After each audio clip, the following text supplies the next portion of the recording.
We did about 3 months ago. September? Yes, September.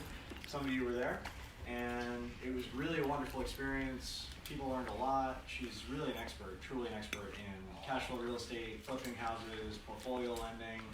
There's all these different pieces that she can really help illuminate and different wealth strategies. So I'm just really grateful to have her back here. I'm grateful to have Jen here as well at the same time, which is a miracle considering they have 4 children to take care of and businesses and everything that they have going on. So I just want you guys to, give them your full attention, give her your full attention, ask questions, make it awesome, get what you get out of it, and this strategy could definitely make a difference for your life. So I'm really grateful to be able to share it with you. So my mouth and my brain are not quite synced up yet. It's still early. Take it away, Stacy. Awesome. Thank you, Brad. Hey guys, how are you? I'm sorry I didn't get the chance to spend the day with you yesterday. I was sad, but I'm glad I get to be with you. So I'm going to have notes up here because I'm going to be doing some numbers. So rather than just plucking them out of the air, I'll be referencing that. All right, so there's 2 different kinds of income, right? I'm going to go very high level. There's income that we make by doing our businesses and working. Flip flops down. And there's passive income, right? Income that we gain from activities that we do once that then produce income over and over and over, right? So is everybody in the room a business owner? How many business Can you raise your hands if you're a business owner? Okay, that was okay. So the whole room. Got it. Okay, so everyone owns a business here. So we know what active income looks like, right? Because we grind and we push and we sell and we do all these things every single day in our business to keep revenue coming in. Right? But what happens if we stop working? Then the income stops as well. All right. So on the passive side, and we do both. We do passive income and we do active income, and we work both of those with a lot of energy, and because we have 2 different goals. We want money that we get to do. We get to serve people in our businesses by doing consulting and training, and then our passive income it comes in regardless of what we're doing. But we choose to do both. So what I want to focus on today with you guys is, in the area of real estate investing, you can also have active income, and there can also be passive income. Active income would be if you're buying something and getting it renovated and flipping it. Like it's money that comes in, but it's a one-time thing. It's usually bigger chunks of money. It's a one-time thing. The passive income is we're going to work to develop or create an asset that then has rental income coming in. All right, so everyone get the general concept. So what we're going to be talking about today specifically is multifamily real estate. And how many of you in the room have ever invested in real estate before? Okay, a good number of people. And how many of you have invested in like multifamily or rental real estate before? I can't believe that. Okay.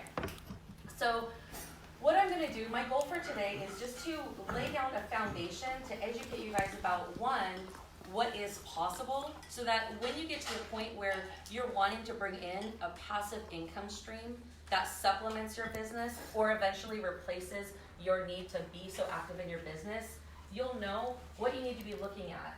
Like what makes sense, what doesn't make sense. So I'm going to start with some education, laying a really good solid foundation, and then I'm going to go into a case study to help you see like how we would actually put that into play.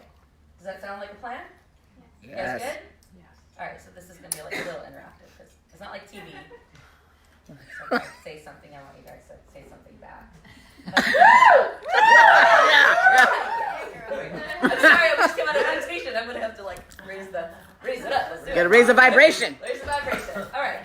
So I'm gonna start by laying the foundation, and we are going to get into some technical stuff. Now, if you guys have something to take notes on, I highly suggest you get it out, get your pen out, because this is some good stuff.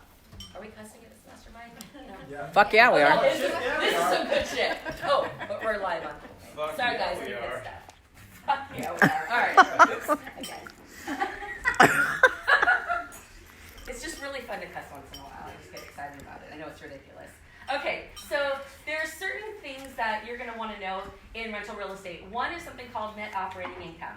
So in our businesses that we run, we have revenue coming in and we have expenses coming out. Okay? In the world of real estate, the income would be rents. Rents, pet fees, application fees, things like that. We have revenue coming in, right? That's our top line. We have expenses going out. Property taxes, utilities, property management, etc. So net operating income in the world of real estate equates to net income in our regular business. Okay? So the acronym, oops, let that go. The acronym is NOI. I'm going to teach you guys how to speak like 15-year veterans. Oh, thank you. Speak like 15-year veterans today. I'm going to teach you the lingo as we go. All right, so net operating income. One of the most critical numbers in multifamily real estate. Okay, so net operating income is revenue minus expense. Okay, pretty simple.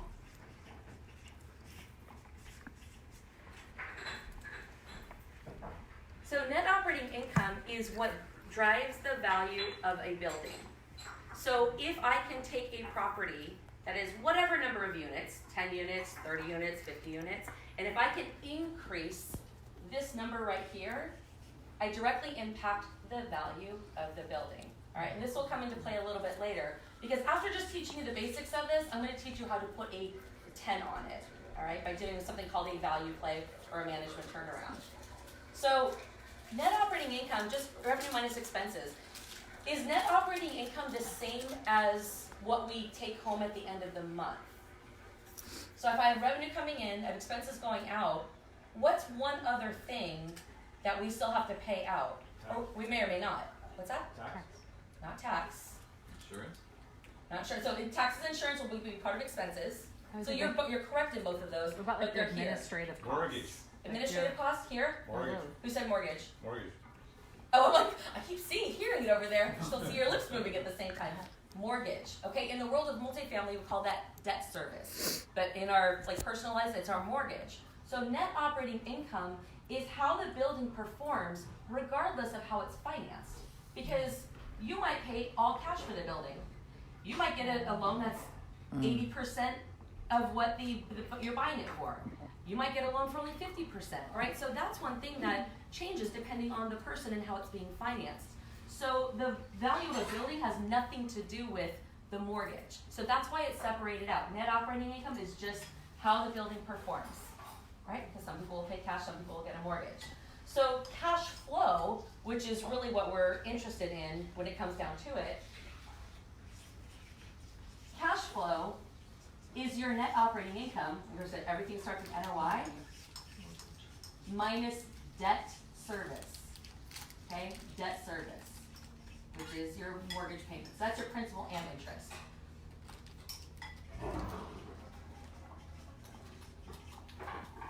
Okay. Conceptually, is everyone with me on this? Yes. I'm gonna put some numbers to it just so you kind of get an idea. All right. So let's just say, we're dealing with a 20-unit building, right? 20 units, and let's say they're getting $500 a month rent. Obviously, this is not San Diego numbers. How many of you think that investing in multifamily in San Diego would be pretty high on cash flow? Oh, okay, nobody raised their hand. Shocking. Why? Why is that? I think the value of the property is way too high compared to the rent you get as a function of percentage. That's exactly what it is. There are some markets where cash flow, it works. It works because the values of the property are not that high and the rents are. And then we live somewhere where it's the exact opposite. The values of the properties here are very high. And the rents are high, but they're nowhere near as high as the value. So when people say, oh, do you invest in San Diego for cash flow? And I was like, well, yeah, there's only one kind of cash flow here in San Diego. Negative cash flow. Negative cash Right? flow. There's cash flow, negative, so that's not what we're trying to create. So anyway, so the Midwest tends to be the area of the country that produces the highest level of cash flow. So it's not the sexy areas of the country to live. The sexy areas are expensive, right? Plenty sexy over there. Sorry. Come I should say compared to this. Carrie said so. We're not Detroit. Sexy. Well, and the reality is, I have a huge love for the Midwest because that is where we've made all of our money. Yeah. Real estate, it truly is. What about the South? South's good, dude. Yeah, it depends on the market. It's more that it's not the East and the West coasts Right. tend to be expensive, but even Florida has some areas that work for cash flow. The main point is what you are looking for when you're looking for a property is an area where the values aren't so high that they exceed, they call something called the 1% rule. Has anyone here heard of the 1% rule? No.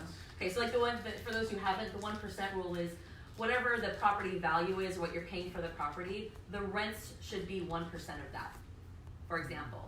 If If I'm buying a property for $200,000, if the monthly rents aren't at least $2,000, it's probably not gonna end up penciling out. Like, it's just a quick way to know, like, is it gonna work? All right, so let's say we're dealing with 20 units at $500 a unit. So how much is that on a monthly basis, income-wise? How much? 10,000, okay? So our revenue or income is $10,000.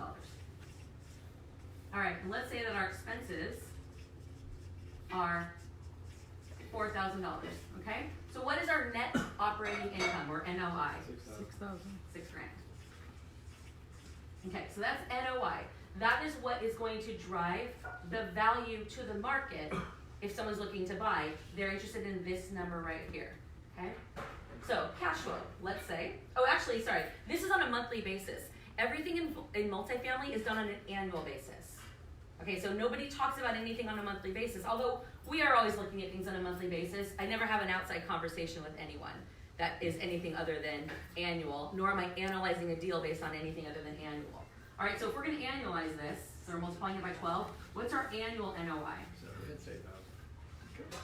72,000. All right, so let's say that our debt service, over the course of the year is 40 grand. Okay, so we're paying out $40,000 in mortgage payments over the course of the year.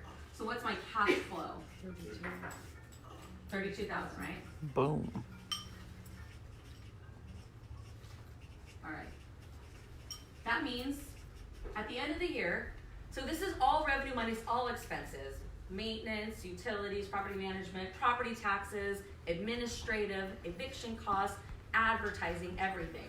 That means at the end of the year, if I didn't spend a penny out of my rental account, on December 31st, I'd have $32,000 sitting in there, okay? Obviously, some people live on the cash flow and they're drawing it out. Other people leave it in there and just let it build up for rainy day stuff. All right, so now that we've established this, I want to teach you guys about the other piece that drives the value of the building. It's something called cap rate, which is short for capitalization rate. All right, so cap rate is a function of that net operating income. So just remember what our numbers are here, 72,000. All right, so cap rate, I promise this actually gets interesting. I just got to lay the boring foundation with you guys first.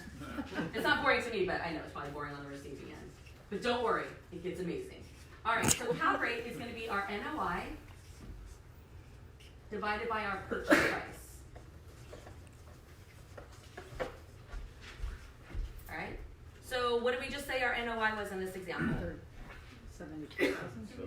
72,000, okay? So our cap rate is 72,000 divided by, just to make things nice and simple, let's say our purchase price is 720,000. Okay, we're buying a multifamily, 720,000. Okay, so what would my cap rate be? 10%. It's 10%, right? Okay, so our 10% is our cap rate. So if we were gonna reverse engineer this, if I was trying to figure out, gosh, I wonder what this building would be worth. Cap rate changes market by market. There's a market cap rate. So if we're in Detroit, for example, we might be looking at a 10% cap rate.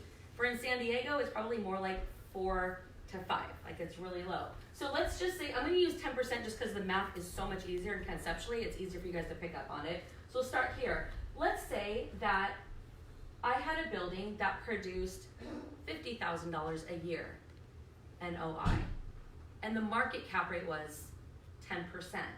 What would I be willing to pay for that building?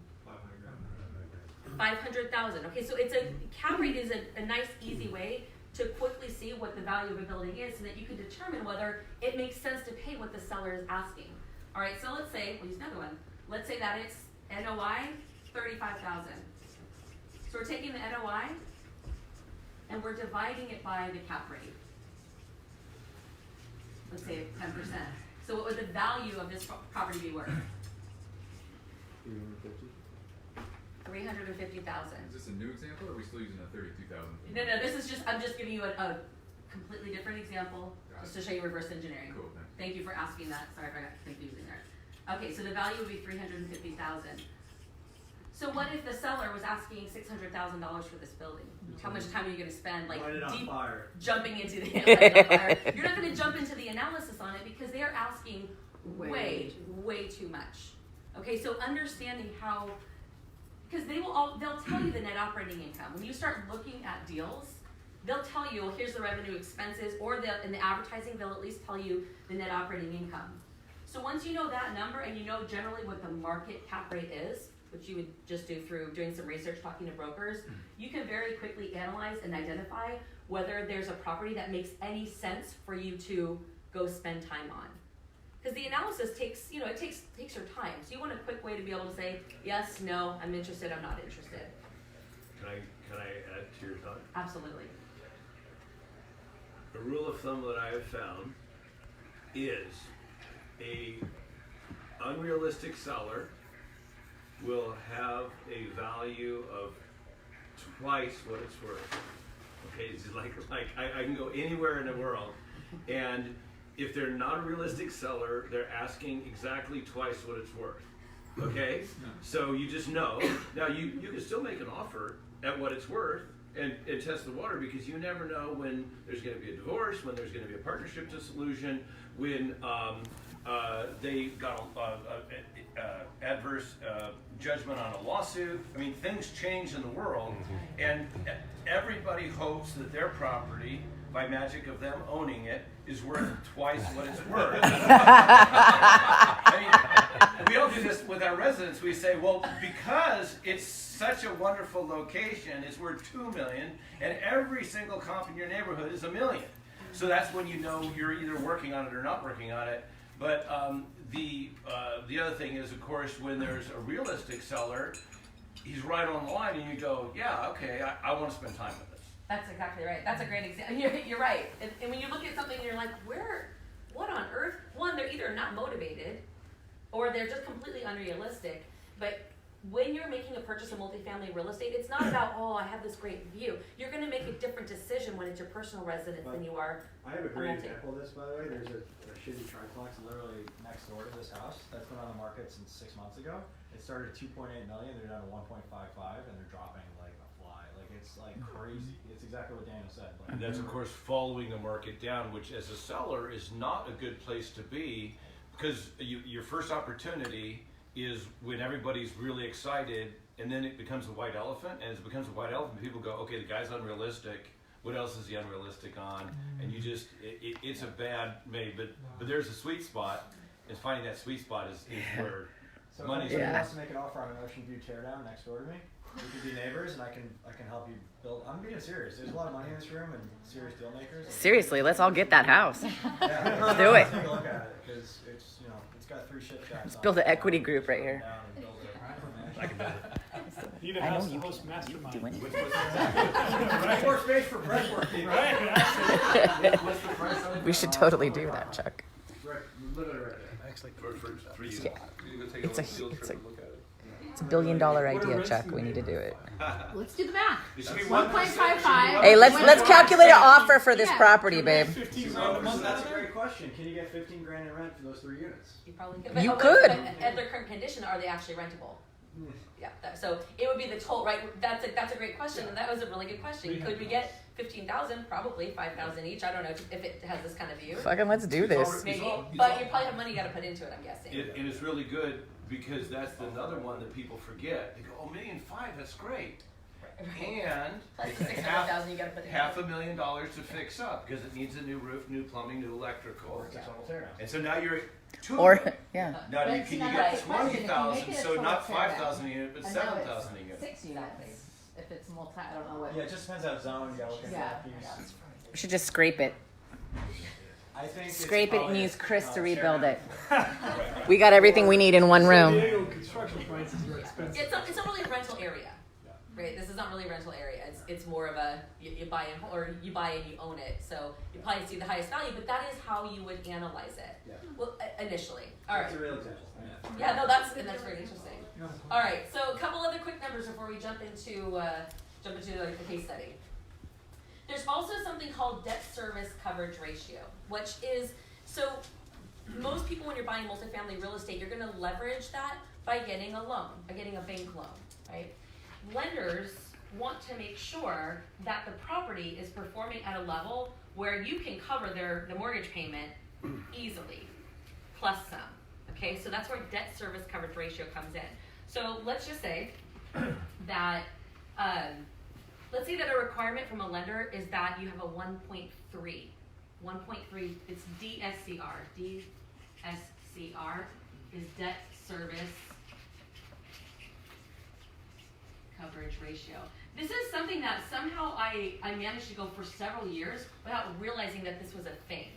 Like, I don't know, I'm not sure how, but I was like, man, if I ever come back and teach this stuff, I'm gonna make sure people know this stuff early, because it really impacts your ability to refinance if you're going in and doing like renovations and then refinancing it to hold it. Like, you have to know what this is before you even make your initial offer. Otherwise, when you go to do your exit strategy, you might find, oh man, I can't refinance anywhere near how much I thought, and now I'm gonna have to leave all this money in the deal. Anyway, so debt service coverage ratio, let's just say that my debt service, so this is not the example carrying over, this is just a new example. Let's say my debt service is 10 grand over the course of a year. All right, so this is obviously a fairly small property, right? So let's say my debt service is 10,000 over the course of the year. If my required debt service coverage ratio is 1.3, what that means is that the lender wants to see that my NOI is at least 13,000. They want to know that I can cover my $10,000 debt service requirement plus have extra 1.3. All right. So every lender has different requirements. I've seen debt service coverage ratio requirements as low as 1.1, which is really, really tight. I think I'd be having a heart attack all the time if our portfolio had only 10%, fudge factor over the mortgage payment. A lot of lenders, this is really the number they're focusing on. We don't do anything that has less than 1.5. And we try to get more like 1.8 to 1.9. We want to have a very, very big, because we want a lot of cash flow. Because the difference between the NOI and the debt service is the cash flow. So the tighter that is, the less it cash flows. So if that is your whole objective, is to create this passive income stream, you want these numbers to be as far apart as possible. Yeah. So does your lender. All right, and some of the positive things that you get out of making a purchase in such a way that it gives you a big spread is the lender goes, this deal is less risky than the other one that has a lower debt service coverage ratio. And because it's less risky, we're going to give you a lower interest rate.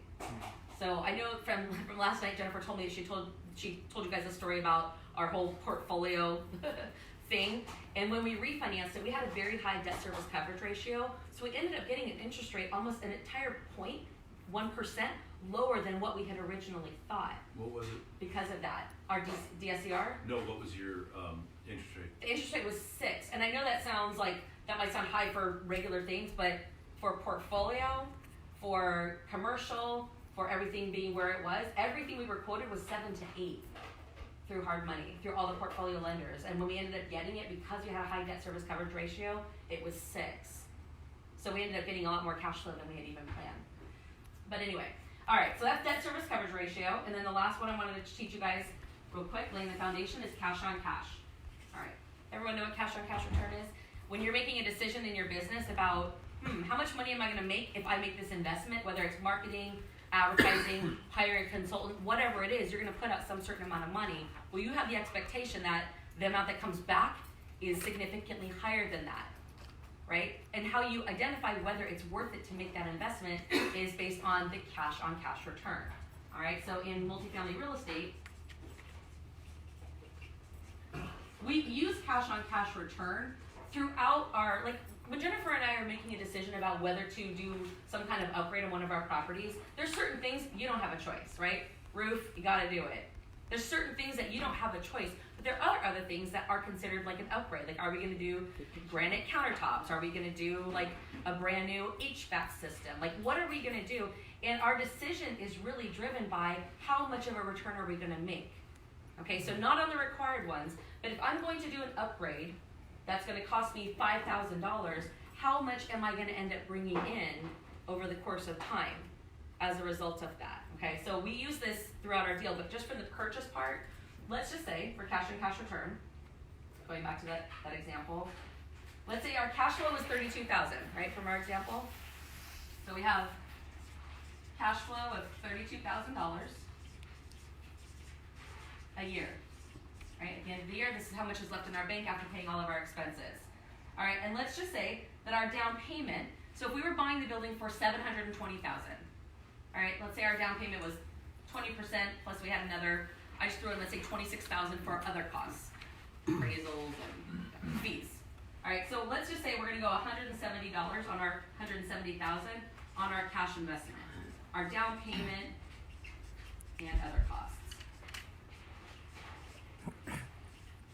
So if I wanna know as a business owner, well, if I'm putting $170,000 of my money into a building, like how much of a return is that gonna give me, and am I okay with it? And so what you have to do is you have to assess what is your money doing right now? How is it working for you now? In addition, like having this asset that's gonna produce revenue, is it worth it to me? All right, so if you take $32,000 and you divide it by $170,000, and that's what the formula is. Cash on cash is the cash flow divided by your cash investment. This particular case ends up being 18.8%. Okay, so that just tells me, okay, so am I okay with it? What is my money doing right now? Is this a good return on my investment? Everything we do is a much higher cash on cash return than that. But I'll show you how and why we do that. But that is how you calculate whether it's worth it. If you're consistently making 25 or 30% on your money in something else, then you may not make the decision to go put $170,000 into this building, right? Because you're already making higher money, unless it was compelling enough for you to pull in this cash flow and to buy it for the equity that's going to increase. But strictly just financially, just calculation-wise, that's how we calculate it. Or it's part of your strategy. Exactly. You know, a bigger strategy of saying, okay, do I need real estate in my overall portfolio? Or do I want to hedge against inflation? Or is this a place that I eventually might want to live and I want to carve out a unit for myself because it's in Carmel, California, or it's in New Orleans, and I like to go to Jazz Fest and I want to have a unit for myself in Jazz Fest. Daniel. Exactly. Yep. So, I mean, cap rate and cash on cash seem like just two different ways to look at returns, but it seems like cash on cash would be more relevant, or Cash on cash is more relevant to you based on your personal financial investment. Net operating income is more relevant to everyone, like a potential buyer or the value, a what bank. you sell it for. Yeah, because if someone has a 10% cash on cash return, they're like, yeah, that's great because all I'm getting is, a 0.5% at the bank. For them, that's great. For someone who's a more experienced investor, they're gonna be like, there's no way in heck that I'm going to make this investment for only 10%, like not a chance. So that the cash on cash return is really related to the person making the investment. Net operating income applies to the entire market because people make decisions based on how much money it's going to bring in, but how you choose to finance it is going to drive your actual cash flow. Right. So what's a good cap rate? So, I mean, a really desirable cap rate would be 10%. It's really tough to get 10% just on a purchase. But if you're willing to go into something that is underperforming and create a better net operating income, and that's what I'm going to walk you guys through now. Yeah, that's where you can start to get, you can even get a higher cap rate than that. There's also certain markets that have a market cap rate that's even higher than 10%. The thing you have to be careful about when you get higher and higher, is that you raising your hand? No. Oh. I was like, is that raising your hand or just stretching? Okay. We send you vibes. Thank you. Received. space. 5 minutes. Thank you. There's some areas, like that, you mentioned Detroit. Are you from Detroit? Cleveland. Oh, Cleveland, okay. So there's, like Detroit and probably certain parts of Cleveland, there's certain parts of the country where you can buy stuff for really, really, really cheap. And on paper, they cash flow like monsters. But paper and life are really two different things. So you have to be cognizant of where you're investing, like how much turnover do you see? So certain areas that, I mean, you can get $800 a month rent for a house that you can buy for $40,000. It's like, wow, that's amazing. What you don't realize is that you're going to be turning it over twice a year and spending $4,000 on turnover costs every time because of the demographic of the people in the neighborhood. So just be cautious when things look too good to be true. They you are. need to delve in further because that is a real thing. There's certain things that look really good on paper and you're going to want to shoot yourself, in the leg once you buy it because it was too good. Okay, so I want to give you more realistic. 10% is an awesome cap rate. Most markets, even in the Midwest, are probably realistically like in the 8 to 9. And sellers, you'll see them lower than that, and sellers are just unrealistic. But if you can shoot for 10, you can price it where you can get 10, that's amazing. Or if you can create operations that make it 10, that's amazing. All right, so what I want to do, now that I kind of gave you some of those calculations, what I want to do is I want to walk you guys through a strategy that allows you to maximize an opportunity on a multifamily building that is underperforming. Okay, just using those concepts of the net operating income and the cap rate to see, is this worth doing, right? So this is one of my students from many years ago who started off with just buying 1 to 2 families. So I trained him, he ended up getting 100 units over the next couple of years. Nice. And then he was a filmmaker in Los Angeles, and he's like, I have no idea how to do real estate. All I know is I need some passive income because my income is like, woo, woo, and I just can't live with the stress of that. So teach me how to do passive. And so he started off small, in the 1 to 4 family space. And then he called me once and he said, Stacy, I'm like, hey Robin, what's up? He said, Stacy, so guess what?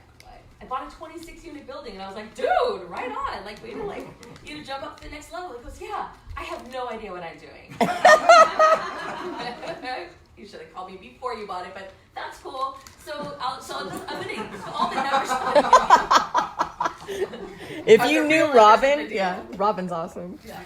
I want to add for everybody, this is important for the people in this room. You're going to have great ideas, and you have all these resources in the room. Pick up the phone and say, I have this great idea that I'm about to put a bunch of money in. Yeah. Could you run through this with me just real quick? Yeah. Am I being a complete idiot? Because even the best planners and lawyers and strategists can't fix something that you fucked up on purchase. Right. It's much harder Truth. to undo than it is to not go in. Yeah. And one other thing is I have a team of people, and what I say is your job is to talk me out of this. I've got 3 people, and I said, I want you to talk me out of this. Brilliant. Right? Because I don't need to do it, so talk me out of it. And if they can't talk me out of it, then I go, oh, okay. But I really say specifically, talk me out of this because it's going to be a lot of work. Mm-hmm. Yeah. And the excitement factor when you get started into something, especially when it's new. Sometimes the rosy colored sunglasses come on, and yeah, that's a great point. Talk me out of it. All right. So in this particular case, he already owned it. All right. So he bought a 26-unit building that was a bank foreclosure, and this was in Detroit. Right? I did business in Detroit for several years when I was new, and that market kind of handed me in my ass. So I was done with it. I was so new. I just made all my mistakes there, so I wasn't feeling that friendly towards it. But Where in Detroit? Do you know what area of Detroit? all over Detroit. Okay. Yeah, all over Detroit. Yeah, and that was part of the problem. I was like, yay! I lived I lived there for 3 years. Oh, okay. So I lived in historic West Village, and I had my property management company on Jefferson in a commercial building, on the Oh, right on. But I live in North Line. you lived where? On North Line in Boston. Oh, okay. Yeah. All right. Nice. Yeah, I loved Detroit, but I just I got all my learning curve, all my painful financial lessons came there also. So I have this. But it's also where I really got my launch and where I learned how to do the strategy I'm about to teach you. So I realized I didn't say this earlier. So when I was a new investor, I lived in Sacramento when I started, and I ended up moving to Detroit. But I was investing all over the country. Everything that I do in my business, that I've always done and that I do now, I do remotely.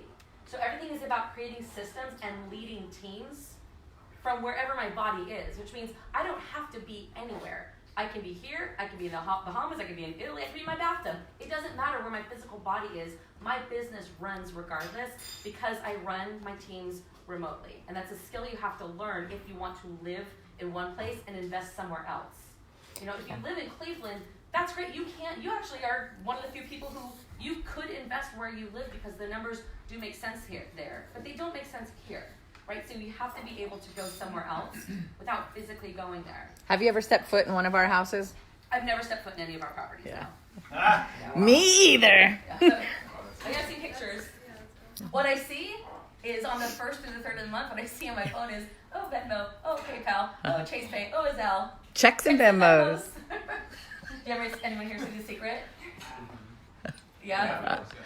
So the British guy who's like, oh, I would just have checks. All of a sudden I started envisioning checks coming in. So now our joke is around the first or the third of the month, we're like, oh, checks and Venmos. Yeah, and the Now, 15th. Zells and Chase Pays and PayPal too. Like we accept rent in every electronic way. Yeah, pay me. Like Ohio, Cleveland, or No, I actually don't invest there. It's more just that Make it easy to it's a get market paid. that makes sense from a cash flow Yes. perspective. But there's a lot. We've actually have all of our holdings at this moment are actually all in Indianapolis. But like Indianapolis, Kansas City, St. Louis, Cleveland, Columbus, like there's a lot of Midwest markets where the numbers just work. Now I don't know specifically Cleveland as an investment market, whether it's a good investment market, because it takes some research. When you guys are going through and selecting like where you're going to invest, you have to look at things like population growth, job growth, like things like that. And I was working with my students recently who was interested in doing Chicago. So I'm like, yeah, let's pull up the numbers. And we looked at the population growth, and it was on a decline. And I was like, oh, okay. And I want to say maybe, actually, I can't remember. Depends on Cleveland's the in my head, but I neighborhood, can't remember. What's that? Really depends on the neighborhood. My dad's been investing there for 4 years, and he's got a lot of inventory like all the time, and he shows me that they're like really good deals. And I lived there for decades, and Okay, yeah. I really know the spots, and it's like, oh, that's really good. Wow, that's a really good deal. Holy shit, it's a lot of money, you know? Like Yeah, coming you're out of right. it. Neighborhood by neighborhood. That is But gonna some be neighborhoods are like, I would, Yeah. you know, it was built on a landfill. You just know like all the nooks and crannies. Seems like a but, bad landfill. Yeah, but yeah, no, there's a lot of damn good deals there. And if anybody's interested, my dad's the guy to talk to. Awesome. That's a great question. But there's a lot of really good markets. It just takes a little bit of research to make sure that overall, because this is not like flipping. With flipping, the main thing I gotta know is what is the market doing right now? What has it done the last 3 months? Because the last 3 months is the best indicator that you're gonna get of what the next 3 months are gonna look like, since it's a short-term strategy. When it comes to buy and hold investing, you gotta look at the long term, which means we look at the long-term trend of what's happening before you start investing time with calling brokers and looking at deals and analyzing it. You want to make sure that overall the market is going in the direction that we want, which is positive population growth, positive like employment. Does that make sense? Yeah, just safe to assume then that you're self-managing, so you're getting your rents by Zelle. Sort of. Okay, that's a great question. So generally speaking, so when it comes to investing in multifamily real estate, there's really 4 main steps: select, investigate, close, and then manage. Select is selecting your market, selecting your team, right? We don't do this on our own. There's a realtor, a home inspector, a property manager, a title company, insurance agent, a lender. So you have to select your team, and then you're selecting the properties. Okay, so the first thing is select. The second is investigate. So once you've identified the properties that you're interested in, it's investigating it. We call that due diligence during our inspection period, and we're going in and we're finding out, what does the physical property look like? Is the physical property solid? Does it have good bones? Does it need renovation? We're also looking at what are the current leases in place, and is what the seller telling us, $10,000 a month coming in, is that actually true? Is it real? Do the bank statements tie out to that? Okay, so that's what we investigate. And then closing is everything between your due diligence period and the time you close. It's like this massive cat herding event that is sometimes 20 days on a 30-day close and sometimes 2 months on a 90-day close. And that's where you're pulling everything together: the lender, the realtor, the insurance agent, all of your people to actually get to the point where you can close the deal. And then manage. All right, and so this is to your point. Manage could mean a couple different things. If you live where the real estate is, you could, I don't recommend it, but you could manage it yourself. But the whole point of doing this was to create freedom, time freedom, location freedom. So I'm not a big fan of doing self-management, because usually self-management turns into massive burnout. But I will tell you that we do kind of a hybrid, and I'll explain what that looks like, because there might be some of you where that's actually a good fit. All right, so even if we have rentals in San Diego, I'd have a property manager, because I do not want to deal with tenants. I don't want to deal with tenants. I don't want to hear about the toilet, or I just, that's not, I think that's not where I shine. I want to go make the money, do the business, not deal with all that stuff. So I'm willing to pay someone to handle that. But when we're doing multifamily real estate and it's far away, you don't have a choice. Because what are you going to do? Go fly over there to deal with someone's, their light is out? No. Okay, you're not going to do that. Nor are you going to want to. So we hire a property manager. All right, and a property manager is the one who's going to advertise the unit for rent, do pre-screening on the phone with the tenants, go show the unit, take the application, screen the tenant, help them move in, collect the monthly rents, handle the maintenance, send out the eviction notice when that needs to happen. Like, they're going to handle all those things, and then handle the unit turnover. All right? So we have someone else, third party, who handles all of that, which allows us to still have the time freedom, right? So what we do that's a little bit of a hybrid of that is I have a property manager on the ground in Indianapolis, and I can only do this there because we have a whole bunch of rental units right there. If I was doing like one-offs and two-offs, there's no way I would do this. It just was from a time efficiency standpoint.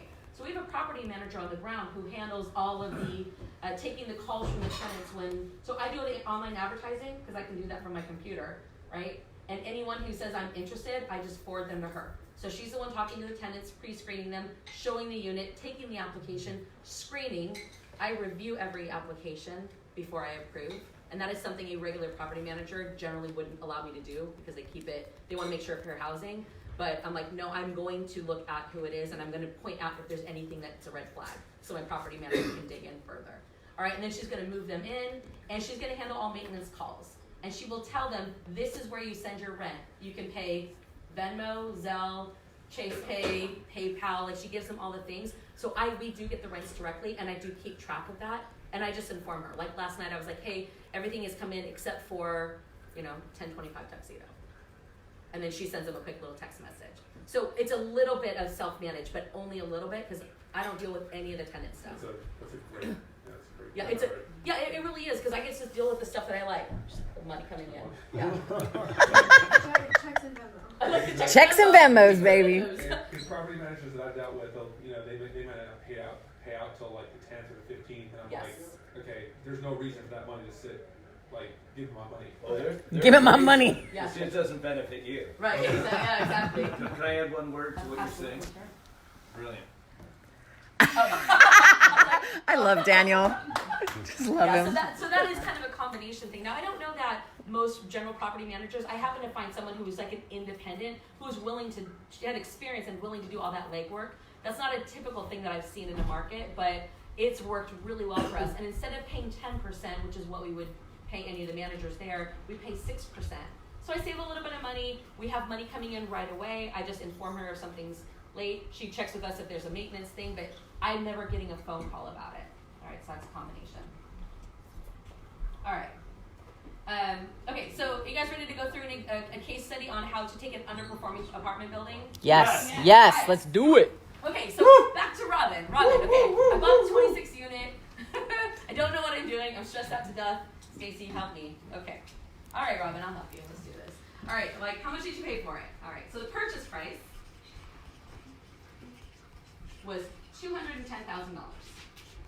Not bad for 26 units. If you think about that, that's less than $10,000 a unit. Like, oh my That's God. incredible. It's a big foreclosure. And where is it? This is in Detroit. This is also in historic West Village in Detroit. So for those of you who know Detroit. Let's just say it's, I don't know. I don't remember. can we say it's Motown? That sounds safe. Let's just say it's in Motown. It's right in Motown. Like it was in a great location, but it was a bank foreclosure. And the bank, banks are really good at property management, right? They know all about systems and serving the tenants and all that. Yeah, no, not at all. Like they don't know at all how to do property management. So they had done an amazing job. And when Robin purchased it, literally they couldn't even tell him how many tenants were in there. It was occupied. By who? How many? Which units? No clue. So when he bought it, he's like, I know nothing, but I'm really overwhelmed. So the bank didn't know who was in there, who had security deposits, who was paying rent, like nothing. So he should get a huge discount for that because, and frankly, he really should have done the due diligence ahead of time, but neither here nor there. All right, so he bought it for $210,000. It needed $45,000 of rehab for it to be like fully performing. All right, so all in, we're talking about $255,000 for 26 units. All right. So when I came into this, so I ended up coming in kind of like a coaching consultant kind of role for 6 months to help him take this building, create a management structure, and basically turn it around. So I'm going to use this example to show you, to tie in the concepts we already learned, but with also what's possible to create when you're willing to take on a turnaround project. So at the time, Can I ask you a quick one? sure. Does that 210 include like your closing costs and your realtor fees? And... That was well. There were no realtor fees because it was on the purchase. All right. Okay. Right, And it included closing costs. That was the Okay. all in on the purchase. And this particular one, this is a little bit unusual, but it was the bank who was selling it actually carried back a note for $80,000. Really unusual, but you know, you don't ask, you don't get. So they're holding a note for $80,000 and they paid the $130,000 in cash. We have a question here. From Daniel. Okay. Daniel wants to know. Carol has a question. It's a very good question. Did Robin have to go to the bank itself to find out about this opportunity? No. Okay. No, it was through relation. So I don't know the specifics of how it is, but Robin didn't live in Detroit at the time, so I know that he didn't physically go there. But he had been investing in the area, had developed a very good reputation, and had a lot of realtors and brokers. And it was through that kind of relationship that he found out about it. But he So wasn't some real estate broker called him and said, hey, there's going to be 26 exactly. units available. presumably. I don't know the specifics, but he lived in LA at the time, so he wasn't there, and he didn't go into the bank to get it. Okay. It was just because he was so active and he had a really good reputation in the city of Motown that he had found out about it. Great I'm not even question, sure that it right? was ever listed. Great question, right? Very good question, Carol. Good job, Carol. And I'm just curious, Carol, what made you ask that question? Like, where Daniel. where does that He's nudging me. He says, I want to know. I was just thinking about the situation. So we got about a 10-minute left of the slot. I just want to keep us moving here, just so we don't get into too many rabbit holes. I know this is a really big subject. We can cover a lot of different things. So feel free to talk to Stacy after if you have additional questions. But I'm going to hold all questions from now on so we can get finished on time and just respect Stacy's time. All right. Thank you. Cool. But then let's circle back around because I want to make sure I actually get to the root of the question. I see it going in a couple different directions, but we'll cover it after. Okay. So when I came on to consult on this project, the rents coming in were $8,000 a month. And so let's say they were I think they were $500 a month were the rents at the time. So there were 16 out of 26 rents coming in. Okay, so the rents coming in were $8,000 approximately, and the expenses. So these are the real numbers of it. Okay, expenses are $7,150. So how much are they making on a monthly basis on this 26-unit building? $850. Were all the units rented? No. No, the 16. $850 a month. All right. So what do we have to do? So to know what does that look like for NOI? What do I have to do that next? To know what my annual NOI is. Multiply it by 12. We're going to annualize it. Okay. So we take 850 times 12. That is 10,200. This is how much income the property was producing in the course of a year, projected at that moment in time. So let's assume it's a 10% cap rate. All right. What does that mean the value of the building was at that moment? 102,000. The value is only 102,000. So why on earth did he pay 210,000 for it? For the potential that you have 10 more units that For are the ready to be. potential. For the potential of what we can do. All right. So right now, it's only worth 102 as it's currently performing because performance of the building combined with cap rate drives value. Okay. It's not like single family homes where it's based on your comparable sales. I mean, they will look at comparable sales, but comparable sales are all driven by value too. Okay. So right now it's worth 102,000. We paid 210 for it. Is there a reason that the value is not based on that potential? I'm gonna have you hold your question Okay. so I can get through. Okay. All right. So we're at 102,000. Okay. So over the course of the next 6 months, and this is February through July, the rents went up. We did renovation, got tenants out who weren't paying, got new tenants in, got a whole management structure turned around, and we brought the rents up to 11,500. Okay. We didn't really have a big focus on expenses at that point because we had so much upside on rents that we focused there. So I wasn't trying to cut off $50 a month here, $100 a month there for expenses. So the expenses just held. So let's say expenses were $71.50 a month. Okay. What is my monthly NOI now?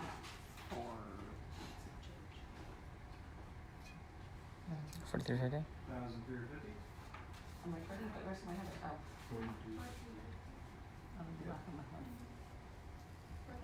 Oh, there. No, I literally wrote this down. Okay, it's 43.50. Okay, so now we're at 43.50. So I'm going to annualize that, right, to get our annual NOI. And annual NOI was 52,200. So now the building's worth 52.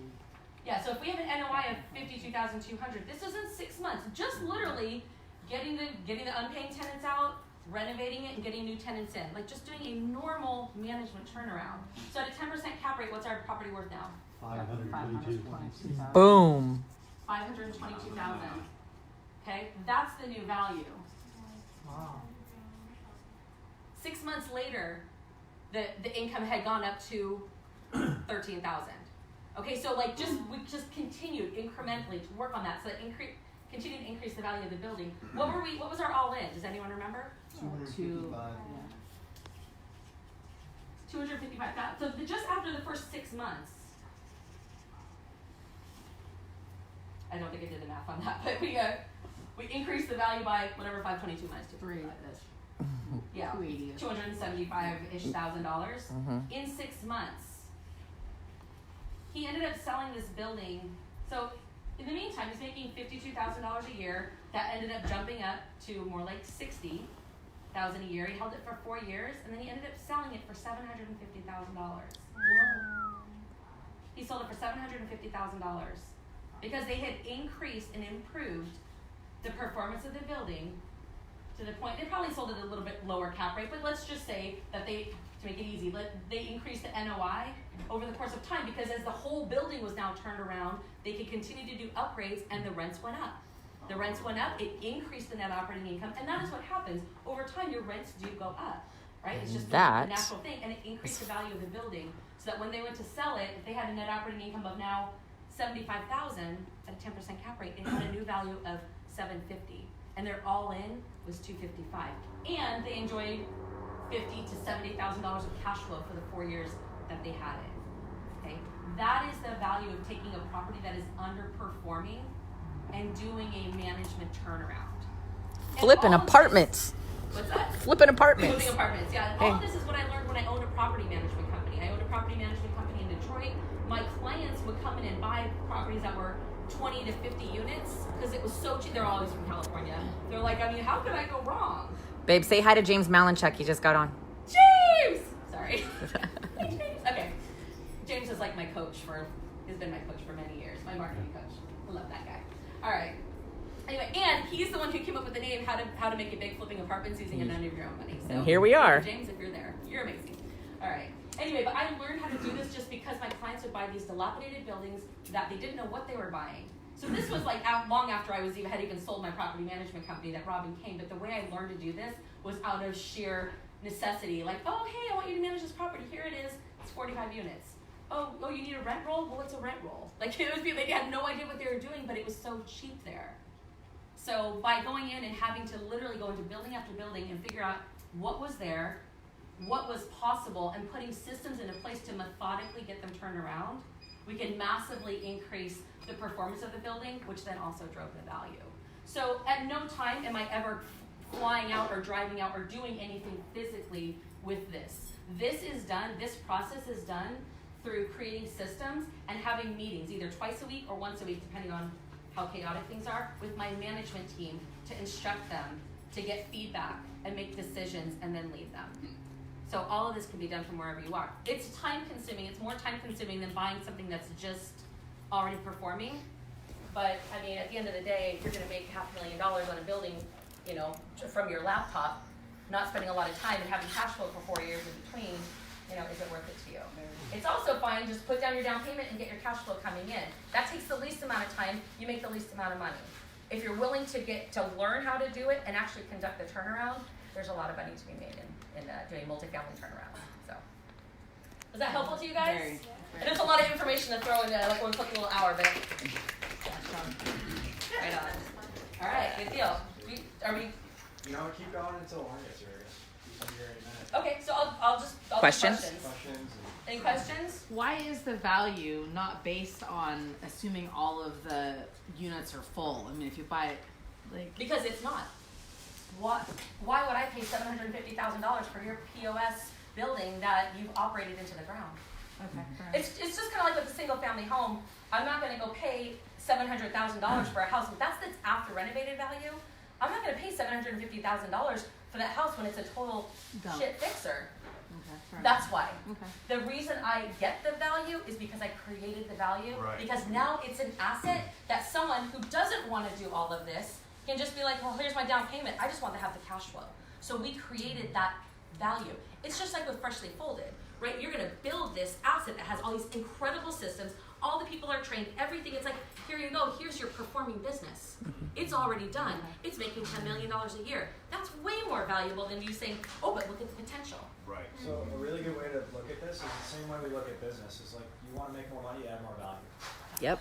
Who's adding the most value to the transaction? That's who's going to get the most return, right? If she comes in and she's wanting to do an entire management turnaround and work on it for 4 years and sell it and do all those different things, she's going to get the most value of the transaction. If you're going to come in and just buy it and expect, a 50% cap rate, you're out of your mind, right? You didn't add that value. You just took a nice, neat little portfolio asset and now you're making your 9-10%, and you should be happy with that. But if you're willing to go in and get your hands dirty and add more value, there you are. The same thing in business. Right? Yep. If you want to make more money, add more value. Yeah. Period. 100%.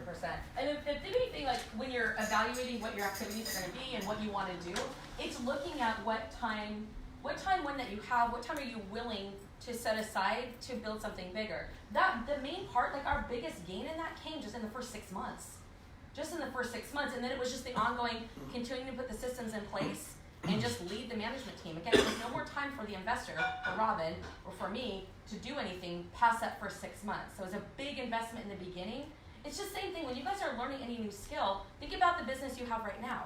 Like in the beginning, it's this monumental learning curve, and you keep making mistakes and doing things not quite efficient, but eventually you're like, okay, I got this down. But it takes that investment up front in your time, in your energy to get it where it wants to go, and then it's a little bit more on autopilot. Here's the softball. So, if I were to find what I think is an opportunity, I don't really know what I'm doing, but I think there's an opportunity. Could I call you and you could partner with me and we do it together? Potentially. Absolutely, potentially. Yeah, particularly we work with people, we do private coaching, and that's the majority of what we do is So did you coach this guy or did you participate in the process? No, I just coached him. No, I just did a consulting arrangement for 6 months and helped him turn it around. By the way, that's a good deal because most people in her position would say, yeah, I'll take 25% of the Right. deal or 50% of the deal to go through it with you. Yeah, it depends on what the relationship is. Usually when people come to me, they're like, I want to learn how to do this and I want to do it. So I take them from I want to all the way through doing it. And I don't take a participation because as an educator, it removes like the conflict of interest. If I have something to gain, it's just human nature. If I have something to gain, that does muddy the waters a little bit. Right. So, but there will be times if someone just brings me a deal saying, hey, you want to do this deal together, you kind of help me through it while we do it, that would be potentially something else. It's just, it's really two separate things. One is our investing business, and one is, our coaching and consulting, which we don't participate in that, just to keep it clear and clean. But we do investments. Yeah, on the investing side, we partner with people. Right.